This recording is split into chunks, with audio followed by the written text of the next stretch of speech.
Hingga hari ini, jejak kerajaan Indrapura masih dapat kita temui.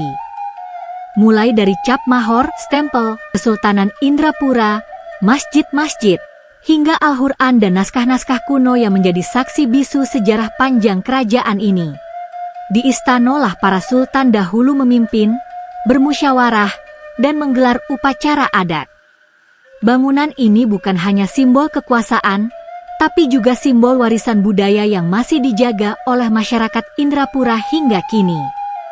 Tradisi, adat, dan silsilah bangsawan tetap hidup dalam keseharian mereka, menjadi bukti bahwa peradaban itu belum benar-benar hilang.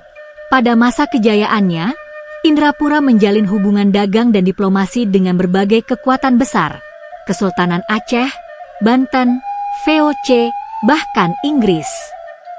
Namun seperti kerajaan-kerajaan besar lainnya, kekuatan ini perlahan meredup.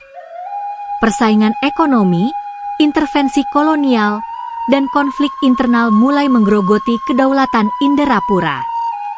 Puncaknya terjadi saat Belanda menghapus jabatan sultan dan menggantinya dengan sistem regen, lalu memecah wilayah administratifnya satu persatu. Langkah ini bukan kebetulan. Ini adalah strategi kolonial yang bertujuan melemahkan kekuatan lokal. Ketika sistem kerajaan dipecah, yang dihancurkan bukan hanya pemerintahan, tetapi juga identitas dan daya tahan budaya masyarakatnya. Namun, sebagaimana air yang mengalir dari hulu ke hilir, semangat masyarakat Indrapura tak pernah padam.